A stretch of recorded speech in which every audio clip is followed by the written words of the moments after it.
Hello, ladies and gentlemen, and welcome to The Hidden Agenda, coming to you live from Fresh Radio Studios in Melbourne.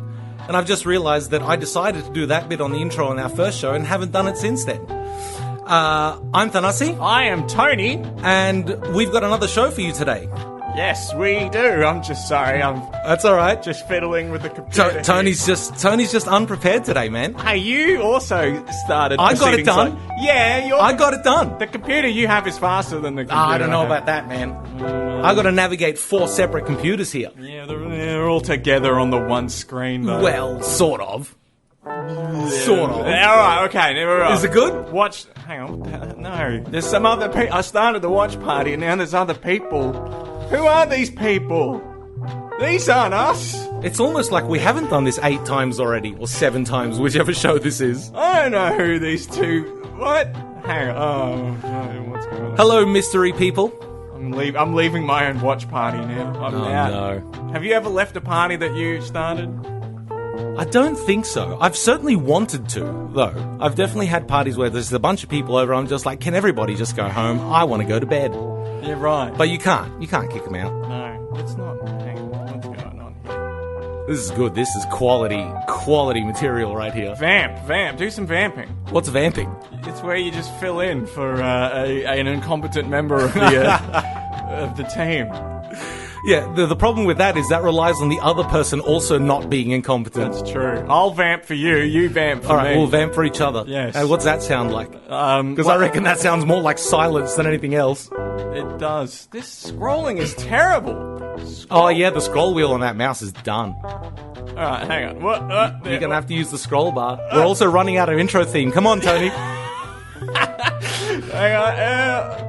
Alright, I'm starting. Yeah, we're nearly there. We got 15 seconds of intro left. Oh, I'm gonna make it. We're gonna make it.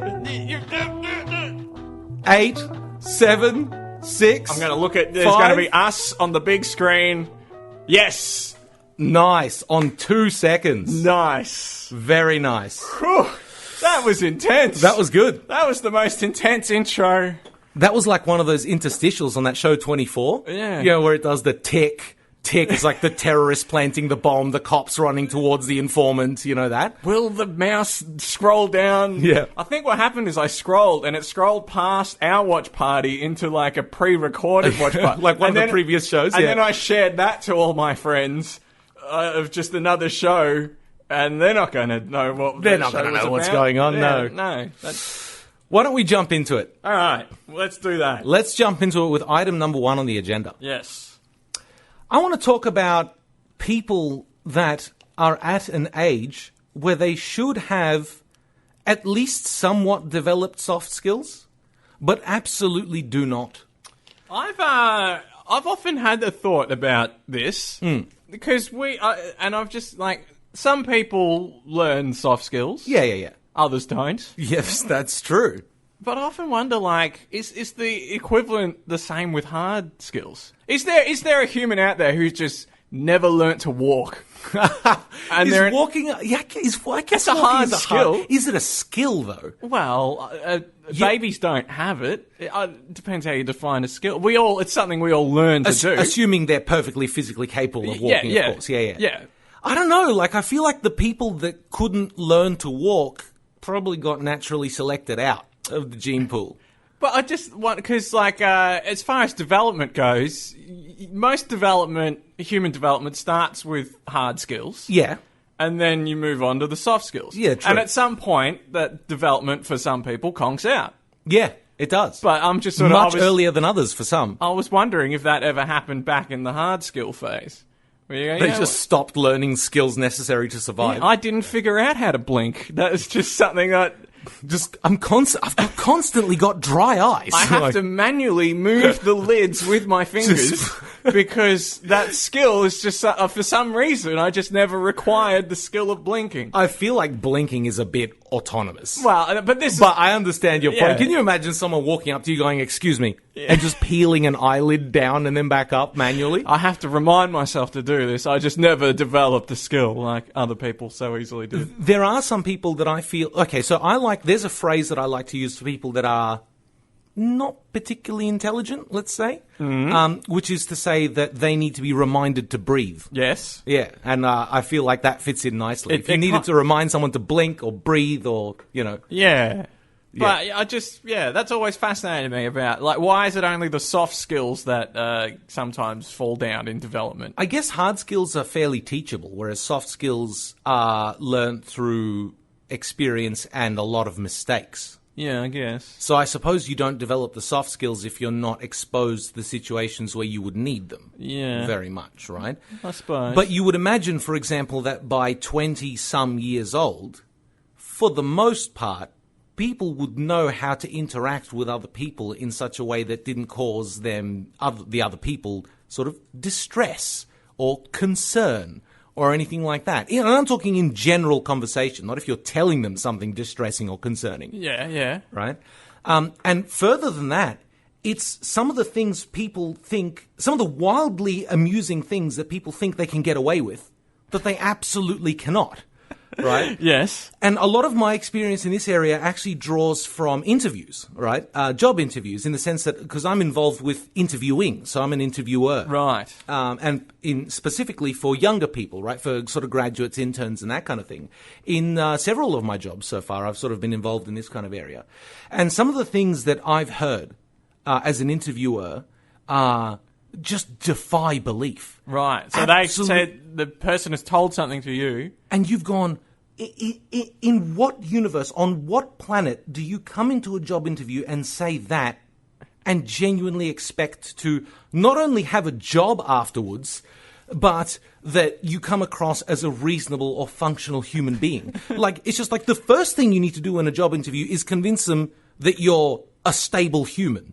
And then convince them that you can do the job. That's true. I would rather have probably an incompetent, stable person than a unstable person that's highly competent. Yes. Yeah, agreed, right? And just flipping tables, and it's like, he gets the work done. He gets the work done, but he's crashing through the office, flipping everyone off, and just kind of like, just being a horrible nuisance. Biting people's arms. Yeah, exactly, that kind of thing. But have you seen the quality of his work? Well, he writes great code. Yes, he's very good at it. Or he's an amazing carpenter or whatever, but... he just manually blinked Sally's eyes. Yes, but, he's a bit strange. Like, I know, you say the word cheese around him and he backhands you, but...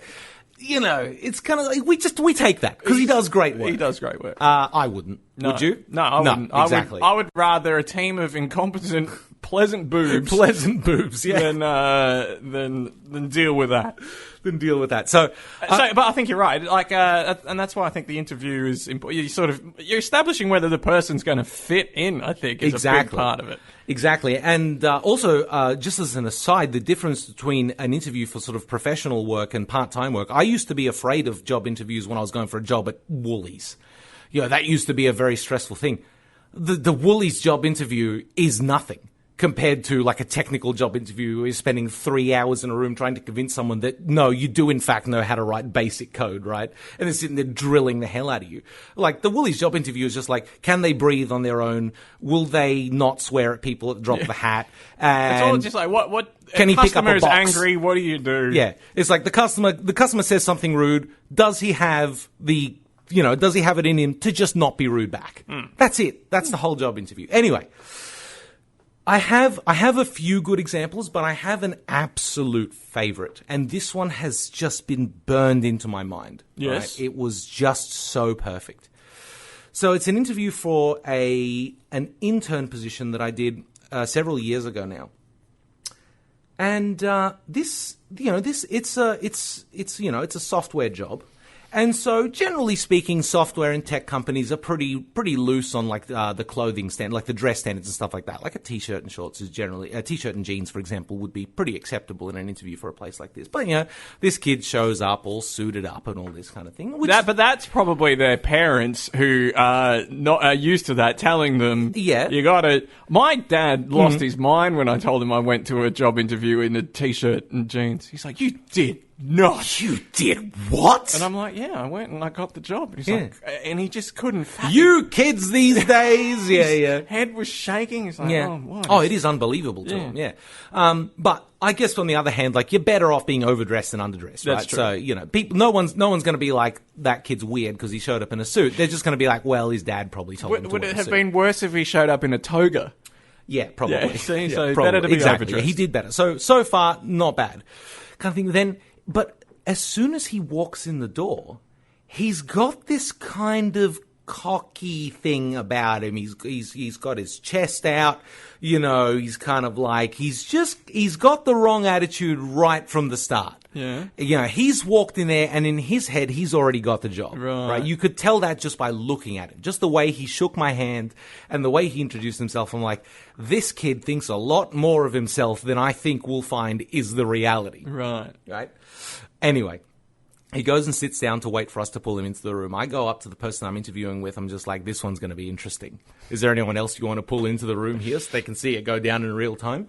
He's like, nah, he just laughed and whatever. So we pull the kid into the room. We sit down and, you know, generally the first question, or rather, you start off, you tell them a little bit about the people in the room, and then you say, tell us a little bit about yourself. Kind of thing. So he starts talking about himself and all this kind of thing, and he goes like, oh, you know, I've done all this kind of thing. I've been doing my degree. I've done internships other places. You know, I've got all this work experience and all this kind of thing. And I like to do creative work in my spare time. And this sounds a lot like me, right, at this point. But then he goes, you know, and then he says something quite interesting. He goes, I had a YouTube channel with 100,000 subscribers, and it got shut down for no reason. I think to myself, okay, I don't know about no reason. Right. 100,000's pretty good. Yeah, 100,000's it's getting there, right? That's a reasonable channel. What is this show on? Not 100,000. I think last I checked we're at 127. 1,000? No, just 127. Oh, okay. Oh, you're talking about Fresh or our page? Well, just in general. Grab all the people, smush them together. Oh, then we're several thousand. Yeah, it's several thousand, but it's. I don't think it's over 10,000 yet. Okay, but anyway, 100,000 YouTube. So he's got 100,000 subscribers. So he started off with this, right? And I had to drill down further into this. I said, "Oh, what kind of channel was it?" He goes, "Because I said I watch lots of like YouTube stuff. You know, maybe I'll have seen that kind of thing." He goes, "Oh, it was a Minecraft Let's Play channel." I'm like, "Oh, cool." And I said, so, what happened kind of thing? Like, why did it get shut down? He goes, I don't know, man. Like, we were just posting videos. Like, we had this whole thing. We had forums and stuff. And then one day, YouTube sends us an email. We're shutting down your channel. And they didn't tell us why. I said, what was the channel called? And he looks at me and he goes, The Ethnic Assassins. Right. He looks me dead. And I said to him, oh, and you don't know why it was shut down? He goes, no, it was shut down for no reason. No reason. And I said to him, I think you'll find there's a very good reason that channel got shut down. And I've played a lot of Minecraft, and that never really cropped up. Like, that to me does not strike a name that would come out of Minecraft. Although, in fairness, it's been a while since I played Minecraft. Sure, but I don't know what's going on, but no. That's something tells me that Minecraft doesn't take a racial angle on any issues. Probably not. I get the feeling that it's quite a bit more vanilla than that. It's very block-based. Yeah, there's no racial issues in Minecraft. It's just, little block people twatting each other with sticks and twatting pigs with sticks and riding around on little horses and stuff. Anyway, and then I just stared at him in disbelief for like several seconds. I was just like, fair enough, I guess. I mean, see if that's what you think, kind of thing. He's like, anyway. I said, all right, so we get into the questions or whatever. He gives a couple of answers which were a little bit concerning, but sort of nothing too horrible kind of thing. And then he goes, and then I said to him, you say here on your resume you've got 2 years work experience. And he's like, yeah.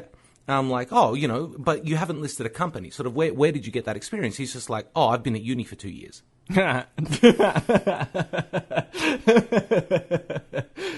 That's a nice try. And I said to him, well, no, hang on, but you specifically say 2 years professional experience, right? He's just like, well, uni's setting me up to be a professional. Who doesn't embellish their resume, though? Yeah, but who tries to get away with, I've had 2 years professional experience when they've been at uni doing a CS degree for 2 years? That's true. The thing with embellishing your resume is keeping it internally consistent. That's right. The logic has to hold. If you're going to come to me with a narrative make sure I can't very easily or even trivially poke holes in your narrative. Yes. Right? Like, when you write the word professional experience, uni turns you into a professional. While you're at uni, you're nothing even approaching a professional. And some would argue that for several years after, you're not anything near a professional, right? It takes a lot of time to become a professional at something. I personally didn't really consider myself much of a professional until the last couple of years, right? When it became clear that my opinions and my technical ability was valued by the team I worked with. Kind of thing. Until then, it was just like, wow, all these other people know all this cool stuff, and I've got no idea what I'm doing. There's no way I'm a professional, right? So that's how I felt about it. So this kid was one of the very few that didn't have imposter syndrome, right? He was the opposite. He had Dunning-Kruger kind of thing. Anyway, we sort of go on a little bit further down. And, someone just jumps in with just a massive spot on, right? That's a comment I just got. Anyway, we go a little bit further down. He goes, so I quiz him a little bit more on the professional work experience thing. He goes, oh yeah, actually I worked for a web development company that a friend of mine started, for 2 years.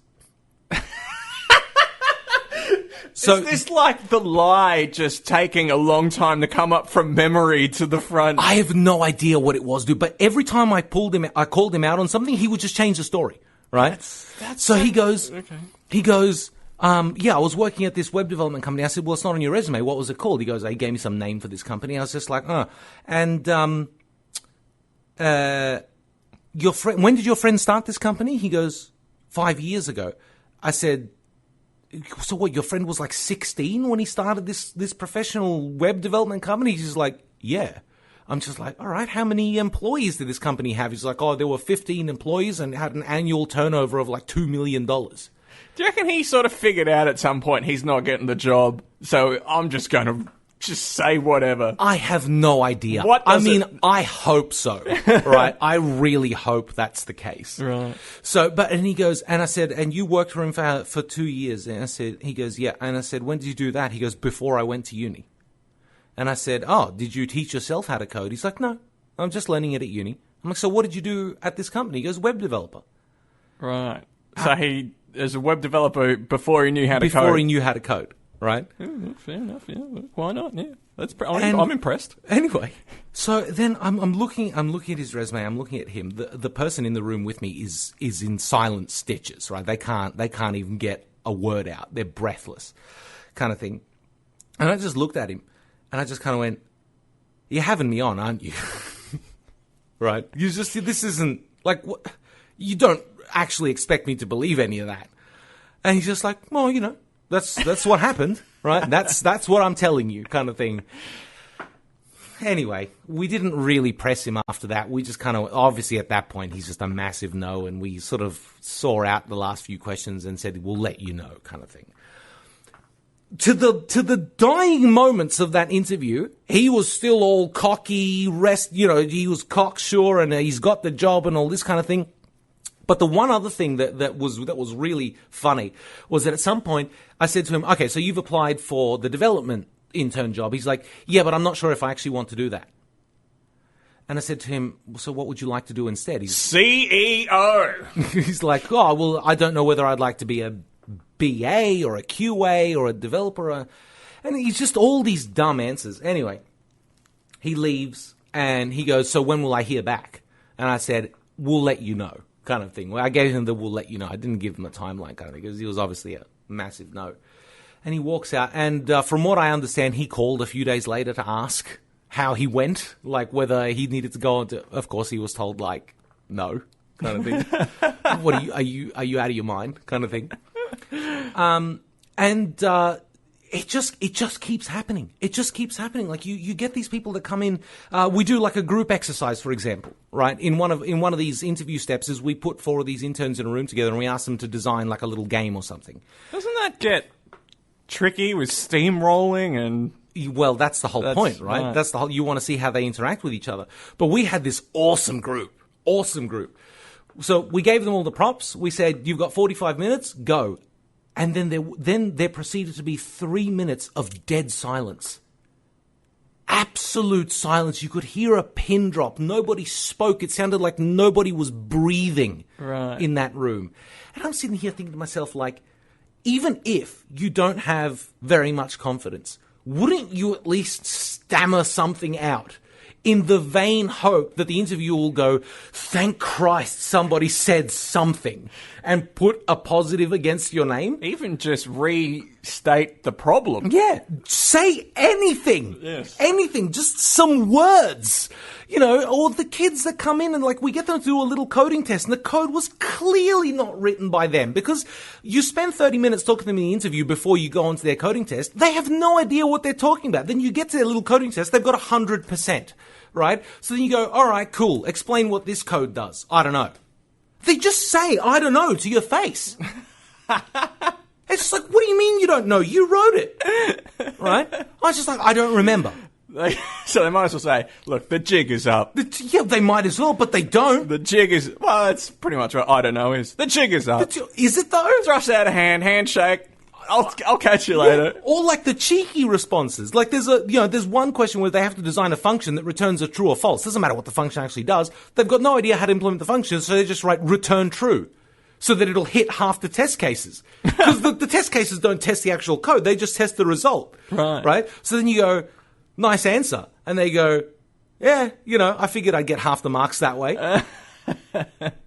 It's a solution. It's just like, say anything else. Say, I ran out of time, so I put something there. Say anything else. Say, I didn't even see that question. I don't know. Maybe that was implied. I ran out of time. I don't know, man, because they had completed later questions, kind of thing. But could they skip ahead? They could shift around to the questions in whatever order they wanted, kind of thing. So I guess it's possible that they went ahead and came back, kind of thing. Or the other kid, you ask, like, tell us about a time where you faced some difficulty and how you dealt with it. Oh, I went to an offsite with a colleague of mine who spent a week abusing me verbally. It's just like, all right, that's an interesting situation to be in, but it could be a good candidate for an answer, right? Depending on how you dealt with it. So what did you do about it? I pretended there was no problem. Yeah, that's not great. Who honestly thinks that they're getting a job when they're saying these things? Like, it's just like, oh, hey, by the way, guys, here's this massive red... Just lie! Lie! Yeah, but you caught embellish the truth. You caught out a kid who lied. You have to... Yes, but I don't know what happened on the offsite. All he needed to say was, I pulled her aside and had a chat to her, asked her if she was okay. Clearly, she wasn't behaving particularly rationally. That would have been a fine answer. Yeah. And it doesn't take a genius to come up with that, is what I'm saying. Like, how can you be at a point in your life where you can't even realize, oh, hey, if I say this thing, they're all going to be like, wow, this person's insane, right? This person has no idea how to deal with people. But, all right, let me ask you this now. There's a person, they've come in, they've answered the questions very well. Yeah. But every time they need to blink, they put their hands over their eyes. And just peel their eyes down and back up. Are you hiring that person? And they do, and you ask them, what's going on with that? And they say, I never learned to blink. I never learned to blink. So they're perfectly competent in every other way. Yep. But they never learned to blink. Yes. Probably not. No. And only because I wouldn't want to see somebody slowly peeling an eyelid closed and then open again every just a 30 seconds. Down and up. So would it just look like them rubbing their eyes every 30 seconds? I guess, kind of, yeah. I don't know. Can I live with the fact that I hired somebody that doesn't know how to blink? I don't know. I don't think that I can. If they don't know how to blink, what else do they not know how to do? Soft skills and hard skills are important. Yes. And when you come in to try and demonstrate your soft skills, don't do things like talking over everybody else in the room constantly and swearing at people and like being awful towards the girls in the room. And like, it's 2019. We had a couple of years ago, we had a kid come in a little group exercise and it was 3 guys and a girl. And anytime the girl spoke, he just immediately started talking over her. Yeah. Kind of thing. It's just like, what are you doing? How can you not even have in your head the basic concept of don't be an ass? Yeah. At 21, 22, however old 30 years are, or second years, or whatever they are, or 19, 20 years old, whatever it is. You know that. That was probably a thing even 20 years ago, kind of thing. Don't talk over people, kind of thing. Let everyone have input. Don't pinch other people's ideas and try and present them as your own. That's quite dishonest, right? don't make yourself seem insane. Yeah. And it just boggles the mind that people like that exist. I find it terrifying that I'm walking around a planet that has at least some people who by their 20s don't know how to interact with humanity. Yeah, but you don't have to interact with a lot of them. No. You get to, well, except for work situations, you kind of get to choose who you interact with. I guess so. And you just gravitate towards the ones that do what you like. I'll give you another good example. Oh, yeah. There was this one guy once, and this wasn't actually in a work context, but he was kind of like, he was a friend of a friend, and he was sort of a big group of us going out. And we just happened to be talking about things that annoy us, right? And so this guy brings up this thing, and I was like, all right, cool. So what would you do if I did this, right? He goes, I would stab you in the hand with a fork. And then cackled maniacally, right? Now, I understand that that might be a joke to some people, right? How can you possibly think that anybody's going to take that as anything but this person is unhinged and I need to be as far away from them as possible immediately? Yeah.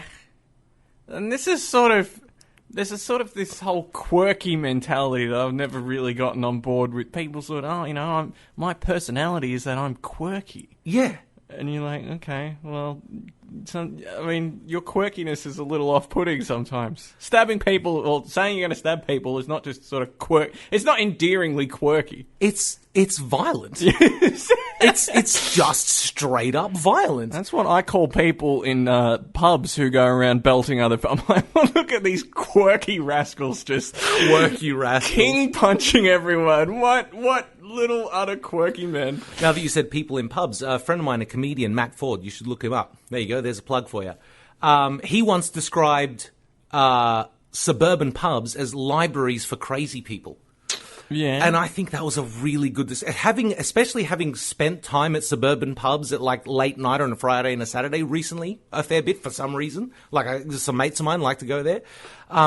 The insanity, the absolute insanity you experience. You go sit in the smokers area of a pub in the suburbs at like 2 a.m, you're going to see things that you'll never forget. The difference, though, is they're not categorized and alphabetized. No, there's no Dewey Decimal System for the crazy people in the pub. So that's where I don't The best you could do to categorize them is either by the drink or the drugs they're taking for that evening. Line up. All right, all the people that have done coke, go stand in that corner. Coke is first, then... VB's over here. VB's towards the end, that's right. Yeah, exactly. I reckon we're going to call it on that one. All right, that was here a good on that topic. One. And the interesting thing with that is we actually have to go to... Do we have any... Let me just, before you play the... ad break, and I say that with inverted commas, air quotes. Are there any ads, or is it just the station ID telling people the station that they're already listening to? It is just 2 station IDs again. 2 station IDs. 2 station IDs. Just like normal. It's the best kind of break. So, before you hear what radio station you're listening to, what radio station are they listening to? We did this bit last week, and this is Fresh Radio. Yes. Be back with you in just a second. Fresh Radio. Η καλύτερη ραδιοφωνική συντροφιά στο σπίτι, στη δουλειά και φυσικά στο αυτοκίνητο. Fresh Radio. Γιατί απλά δεν μπορείς να αντισταθείς.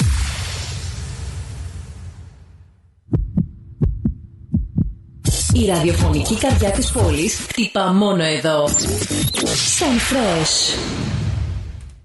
There, and we're back. We're back. We're back on Fresh Radio. Right, that station again? Fresh Radio. One more time? Fresh Radio. That's it. We got anything to advertise? No. No. I got nothing. I got nothing. Let's do our socials. There we go. Now's a good time to do our socials, I reckon. All right, let's do the socials. So, if you've got any ideas for topics you want us to talk about, please send them into the Hidden Agenda Podcast at gmail.com. Or anything else, really. If you just want to send us an email yelling at us about stuff, do that. Probably won't read it unless it's funny. Type in capitals. Type in capitals so I know you're yelling, and that way I'll scream it into the microphone when I read it out. Yeah. Otherwise, if you don't, go and find us on Facebook. Follow us at facebook.com/Hidden Agenda Podcast. like, favorite, share, whatever all the people on Facebook and YouTube say. Just get us out there. We want people to come and listen to us ramble every week. And if you're an advertiser, or if you even know of something that's being sold, because I cannot literally think of anything right now that you can buy with money. No. Pop it in here. Yeah, send us an email. Yes. Tell us, hey, I like your style, boys. I want to advertise my laser pointers on your show. Laser point. Yeah, but I just want to point out, I like your style, boys, must be the subject line, or we will reject the offer. We will reject the offer, yeah. I like your style, boys. That's our way of knowing that this is a sponsorship request. Yeah, A sponsorship request. If you want to listen to our past episodes, head to thehiddenagenda.libsyn.com. Libsyn is Libsyn. To listen to our past archive of episodes, or find us on any of your favourite podcast apps. Yes. There's one I know we're not on, but I can't remember the name of it. Oh, it's probably not important. It's a big one, but it's one of those ones that's trying to be a big podcast network as well, so they won't take any other networks' shows and put them on theirs. They just want theirs, kind of thing. Right, okay. They're not doing great. And because I'd have to upload our stuff separately to them, and I can't be bothered. Right. But yeah, Spotify, iTunes, Google Podcasts, and any of the other big ones. We're on chuck all in of the them. Hidden Agenda. Yep. You'll see a man with a banana. It's a man with a suit holding a banana like a gun. And that was the first picture we found, and by God, we're sticking with it. I think I had Googled... I'd Googled funny spy to find that image. Oh, It was a Creative Commons search for funny spy. Okay, that works. Anyway, shall we move on? That first topic went quite long. We may only get 4 done today. Well, that's fine. But let us move on to item number 2. Item number 2. Which is... I am more impressed by just barely succeeding in something than I am at people who do, really well to excellently. There is something quite attractive about it, isn't there? Yes. Yeah. And my best way of because I'm a big fan of The Room. The film. The film, yeah, The Room. Yeah. Hysterical film. It's a film, and people call it the worst film ever made. Yeah. But it's not the worst film ever made. Not even close. Your mother's... It's hysterical. Your aunt's family...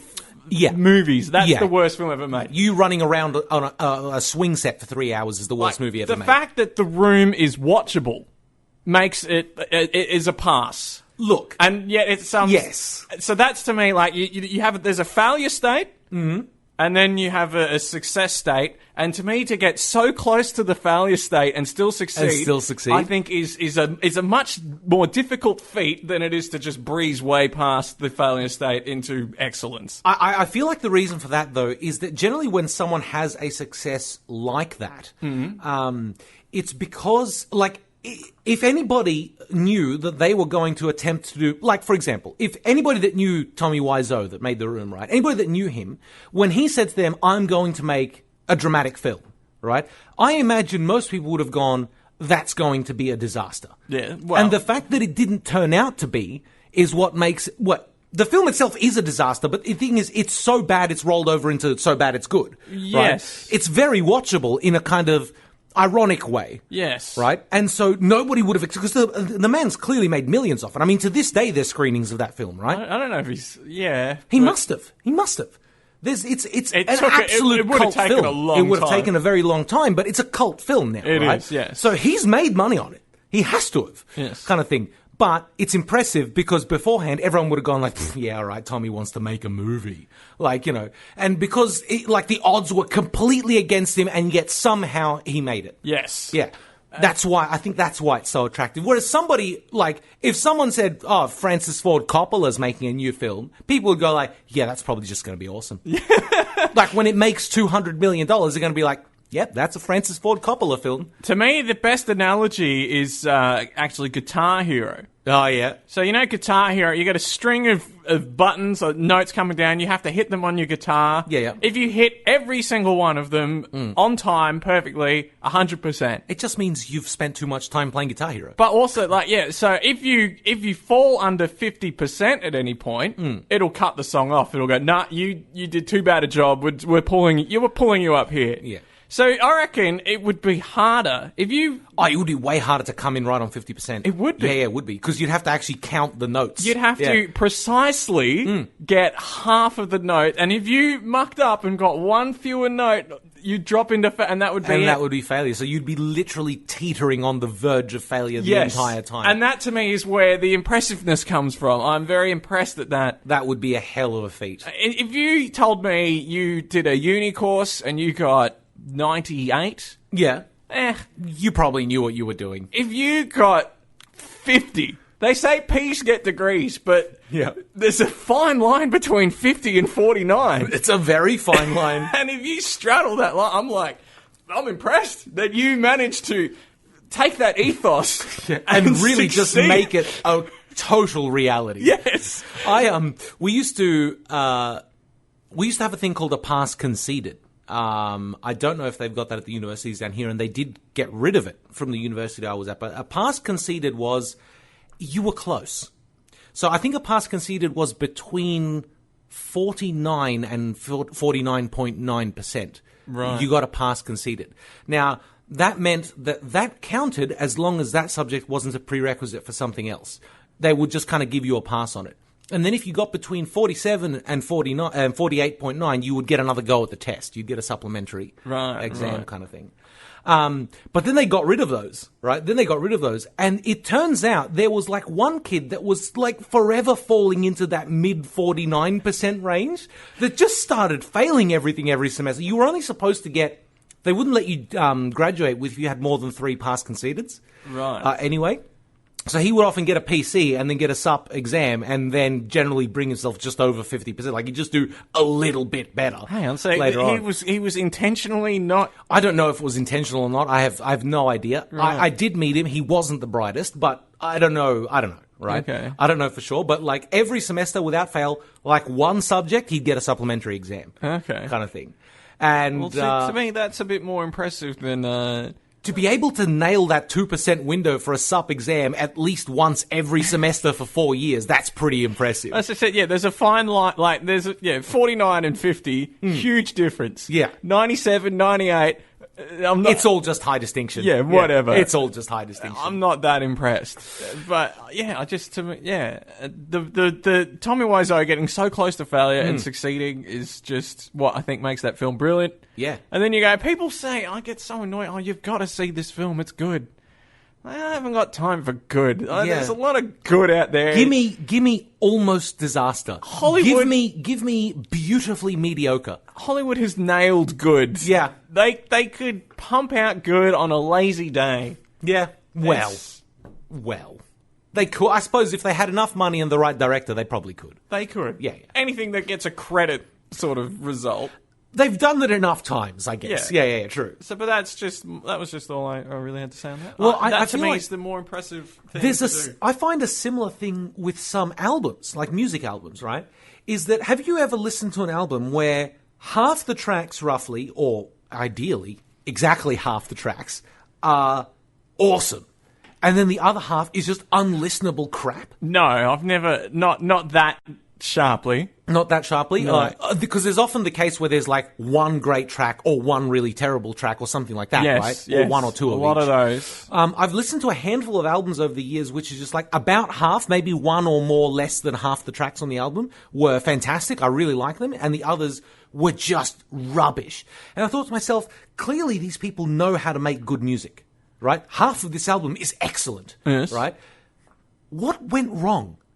How do you produce 4 or 5 masterpieces and then 6 minutes of harsh noise and go, yes, I'm putting that on the same album as these tracks? Well, that's just filler, isn't it?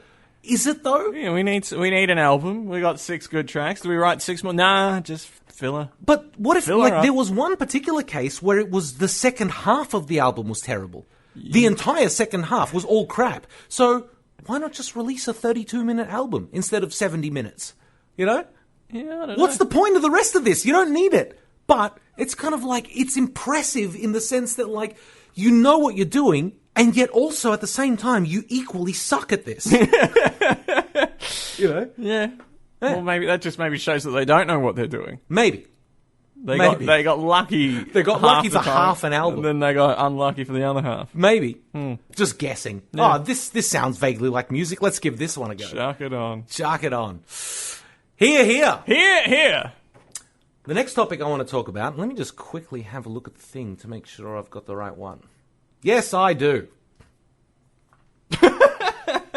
What? It's just your reading of yes, I do.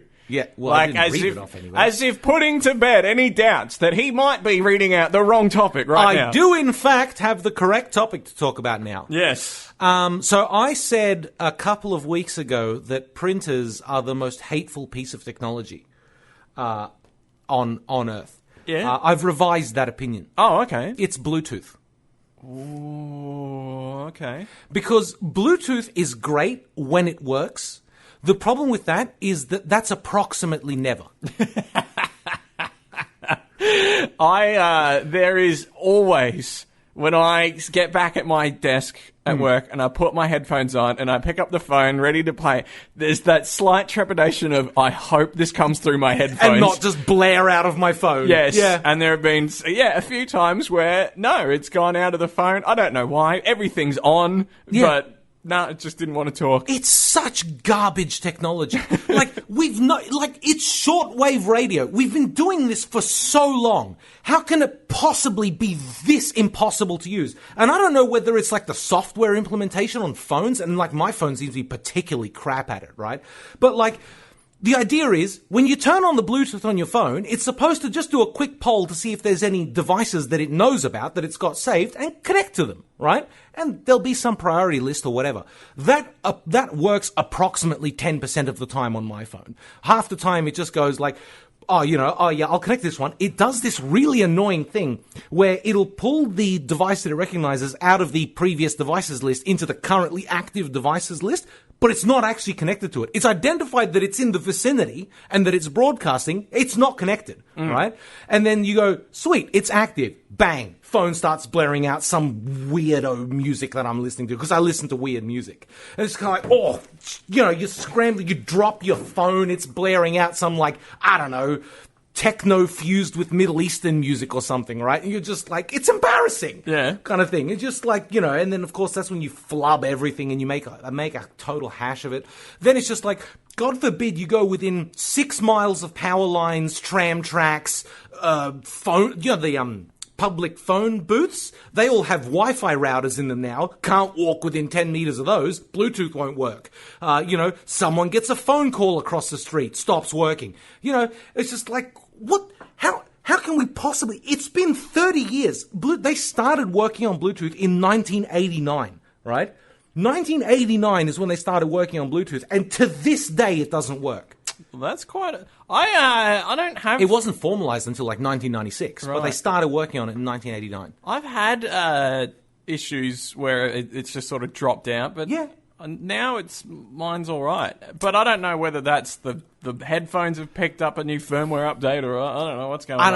I don't know. And over-the-air updates for headphones through Bluetooth just sounds like a disaster waiting to happen. Because the idea is when you update firmware, if the device loses connection, you brick it, right? What I don't understand is I've read online that you can't really listen to Bluetooth headphones with television because there's a lag between when the audio is sent and the visuals. Yeah, the latency is quite high on Bluetooth. But aren't video game controllers using Bluetooth? Yeah, they are. Much smaller packets, though. Is that all it is? Yeah. But also, can't the TV just delay its image by a bit to match up? If your TV has Bluetooth and it's been done in a clever way, then yeah, it would automatically sync the video and the audio, right? Because my phone, I think YouTube does that. Yeah, where it'll do that, delay that. It goes, hey, this is Bluetooth. Yeah.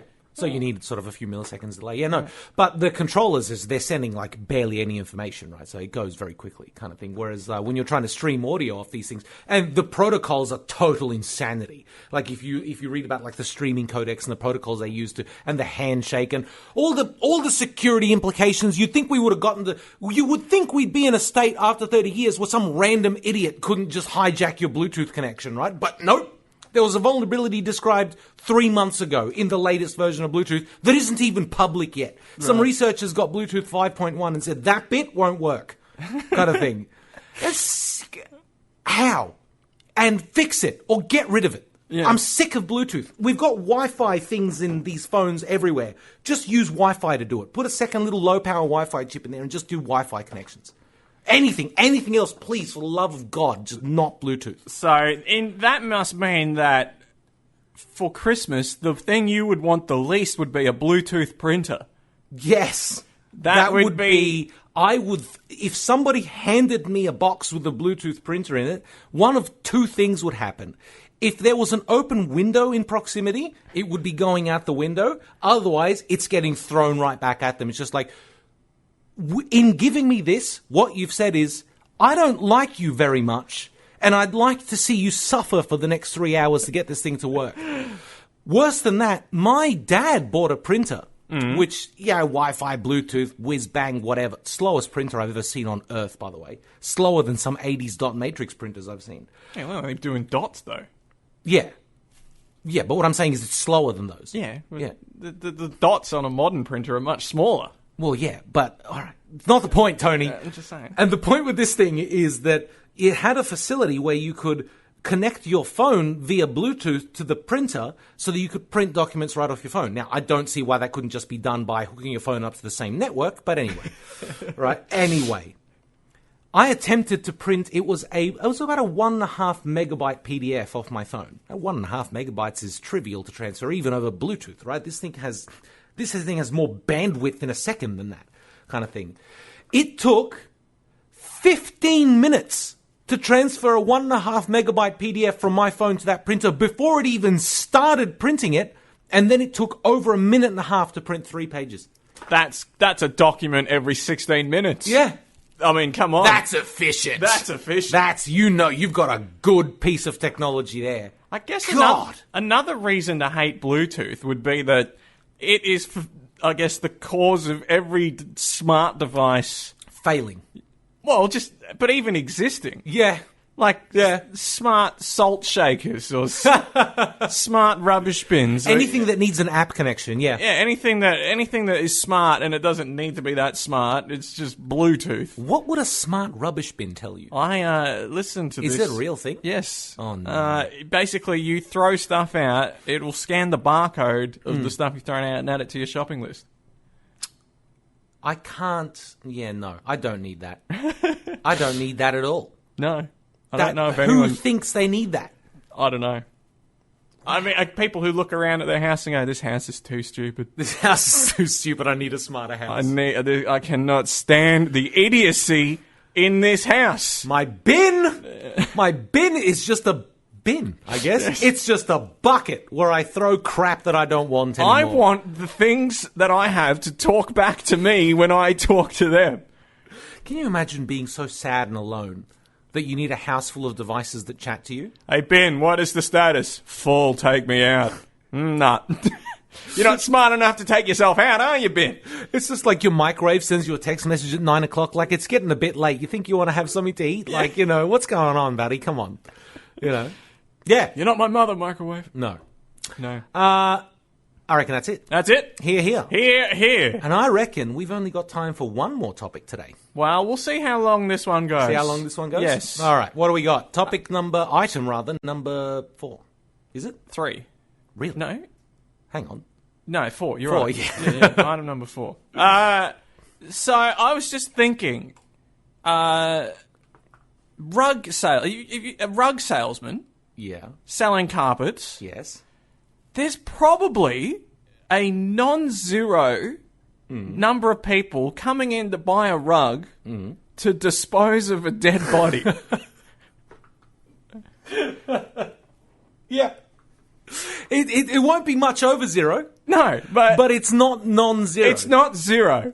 So that must mean that... I mean, I just wonder if, every person who comes in to buy if the rug salesman looks them up and down, if I was in that position, I'd be trying to catch out that non-zero amount. He's wearing a fedora, he's got sunglasses on, a bit of a belly, tight shirt. Is this rug going on the floor, or is this going into the ocean? Gold chain. Yeah. That would just be, that would probably be all I could think of while I was going through the rugs.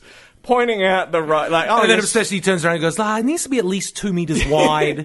oh, okay, and these rugs roll nicely. Well, why would we care about that? And you're like, you're a good customer, yes. Yeah. But that's just the thought I had. Like, I would be trying to catch that out at every opportunity I had. Wouldn't it be the same with people? Well, I suppose in a hardware store, if you were selling cinder blocks, doing construction? No.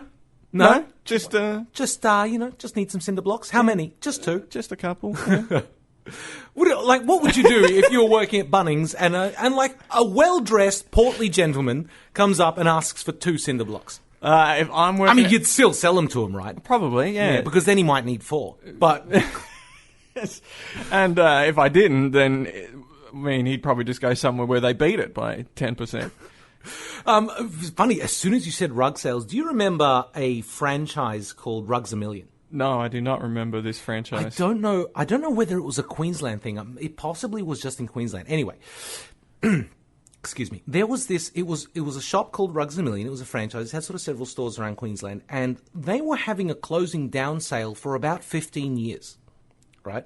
And I mean, legitimately, and it was the same guy that did their ad every time. You could track this guy's aging as he did the closing down sale for Rugs A Million, every month for 10 years or whatever it was.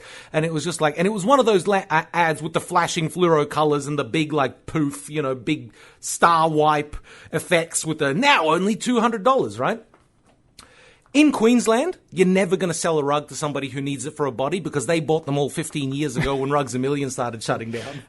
And you're saying they've just stockpiled? They must have. So they're going, I can only do 3 more murders and then that's it. I'm out of rugs. Yeah, I'm out of rugs. But no, as soon as you said rugs, I just remembered Rugs A Million because it was one of those really loud ads as well. The guy just screams at you for 30 seconds. Oh, they're all screaming at you. There's nothing calming about selling rugs. It's a very tense environment. For me, it's amazing that the rug salesman still exists as a job. I mean, to me, it's just like a rug salesman is someone in a bazaar in Morocco in the 14th century. Yeah. It's not somebody today. Yes. You buy a rug from Kmart now, from some uninterested teenager, right? Not from a guy who's devoted his life to knowing about rugs. Yes. Right? Or if you're buying a rug from that guy, it's probably a very expensive rug.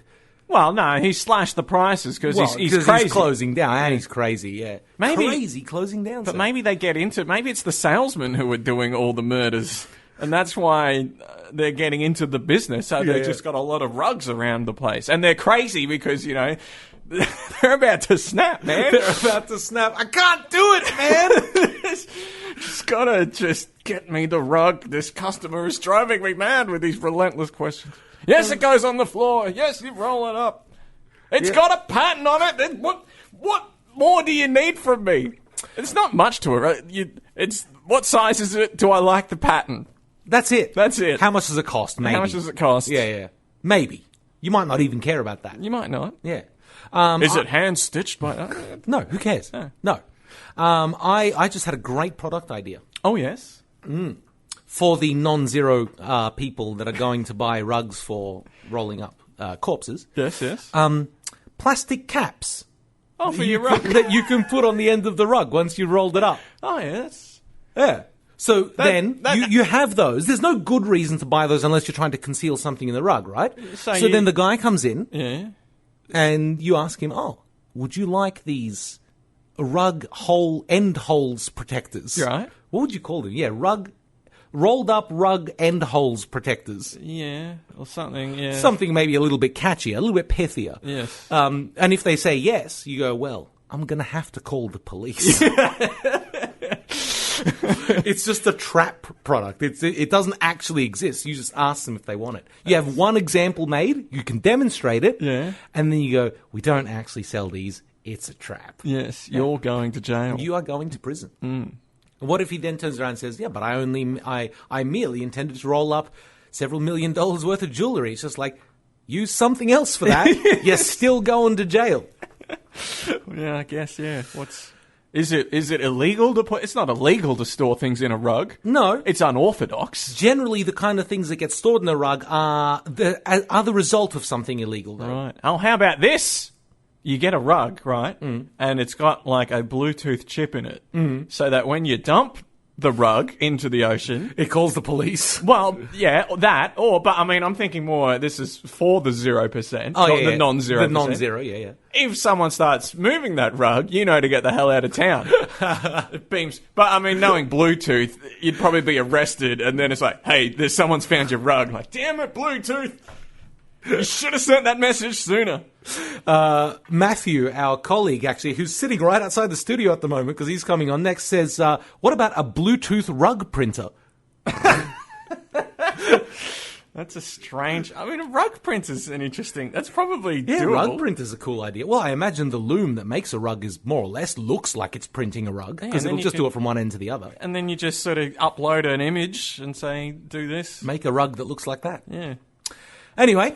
I reckon that's it for that one. That's it? Yep. I'm done. Here. Now, we've only got a couple minutes left, so why don't we just move on to the business? All right, I've got some business. Do you have some business for us, Tony? Yes. Just picking up on last week where I pitched the fantastic show, Will It Work? Oh, yeah. Have you had any old men email you? No, I have not had any old men email me, but I've also realised it doesn't have to be...